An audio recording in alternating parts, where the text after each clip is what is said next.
Hello friends, Indian recipe ఇన్ఫోకి స్వాగతం. ఈరోజు మన వీడియోలో చికెన్ లెగ్ ఫ్రైని చాలా సింపుల్గా టేస్టీగా ఏ విధంగా తయారు చేసుకోవాలో ఈ వీడియోలో చూసేద్దాం. ముందుగా మనం ఒక బేషన్లో లెగ్ పీసెస్ని వేసుకోవాలి. ఇక్కడ నేను 4 వరకు లెగ్ పీసులు తీసుకుంటున్నాను. చూడండి, ఈ విధంగా మంచిగా క్లీన్ చేసి వేసుకోవాలి.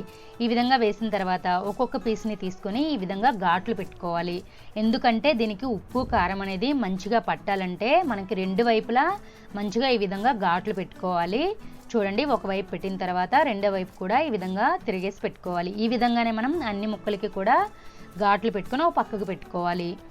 ఇప్పుడు మనం ఇందులోనే 1 స్పూన్ వరకు అల్లం వెల్లుల్లి పేస్ట్, అలాగే ఒక 1/2 స్పూన్ వరకు సాల్ట్ను కూడా యాడ్ చేసుకోవాలి. అలాగే 1 స్పూన్ వరకు కారం, ఇందులోనే మనం 1/4 స్పూన్ వరకు పసుపు, అలాగే 1 స్పూన్ వరకు ధనియాల పొడిని కూడా యాడ్ చేసుకోవాలి.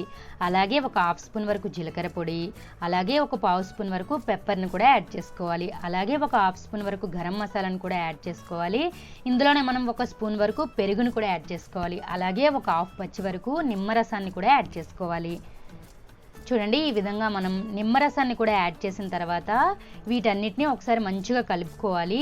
ఈ పసుపు, ఉప్పు, కారం అవన్నీ మంచిగా ఈ ముక్కలకు పట్టేలా కలుపుకోవాలి. మనం ఎంత మంచిగా మిక్స్ చేసి వీటి పెట్టుకున్నట్లుగా అయితే మనకి అంత టేస్టీగా ఉంటుంది. చూడండి, మంచిగా పట్టించి దీన్ని 1 గంట లేదా 2 గంటల పాటు పక్కకు పెట్టేయాలి. ఆ విధంగా మంచిగా నానిన తర్వాత మనం ఫ్రై చేసుకున్నట్లుగా అయితే చాలా అంటే చాలా టేస్టీగా ఉంటుంది ఫ్రెండ్స్. కాబట్టి దీన్ని మనం ఈ విధంగా మ్యారినేట్ చేసుకొని మూత పెట్టుకొని 1 గంట లేదా 2 గంటల పాటు టైం ఉంటే ఒక పక్కకు పెట్టేసి వదిలేయాలి. ఇప్పుడు మనం ఒక బౌల్ తీసుకొని 1 గుడ్డుని ఈ విధంగా పగలగొట్టి వేసుకోవాలి. వేసిన తర్వాత 1 ఫోర్క్ స్పూన్తో బాగా బీట్ చేసుకోవాలి. ఈ విధంగా 1 నిమిషం పాటు బీట్ చేసుకొని దీన్ని ఒక పక్కకు పెట్టుకోవాలి. చూడండి, ఇప్పుడు మనం మ్యారినేట్ చేసుకున్న ఈ చికెన్ లెగ్ పీస్ని తీసి ఇందులో మనం బీట్ చేసిన ఎగ్ని కూడా వేసుకోవాలి. చూడండి, ఈ విధంగా ఎగ్ని వేసిన తర్వాత 1 స్పూన్ వరకు మైదా పిండి, అలాగే 2 స్పూన్ల వరకు కార్న్ఫ్లోర్ని యాడ్ చేసుకోవాలి.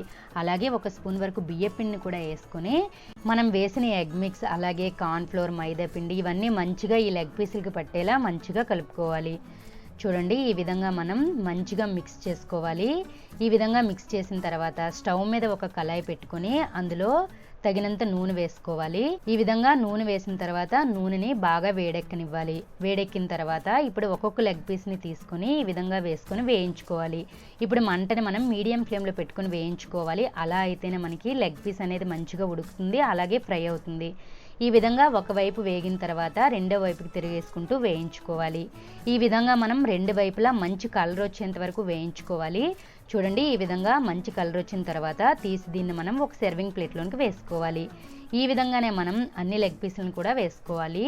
మనకి ఒకవేళ పిండి ఎక్కువగా ఉంది అనిపించినట్లుగా అయితే ఈ విధంగా మనం స్పూన్తో ఈ పిండిని అంతటిని తీసి వేసుకున్నట్లయితే లెగ్ పీస్ అనేది నీట్గా ఉంటుంది. చూడండి, ఈ విధంగా మనం 2 వైపులా మంచి కలర్ వచ్చేంత వరకు అన్ని పీసెస్ని వేయించుకోవాలి. చూడండి, ఈ విధంగా మనం మీడియం ఫ్లేమ్లో పెట్టుకుని వేయించుకున్నట్లయితే టేస్టీగా వస్తాయి. ఈ విధంగా వేగిన తర్వాత ఈ విధంగా నూనెను వడగట్టుకుంటూ మనం ప్లేట్లోనికి వేసుకోవాలి. ఈ విధంగానే మనం అన్ని లెగ్ పీస్ని ప్రిపేర్ చేసుకోవాలి. ఫ్రెండ్స్, మీరు కూడా తప్పకుండా ట్రై చేయండి. ఎలా వచ్చిందో మా కామెంట్ రూపంలో తెలియచేయండి. Thank you for watching our video.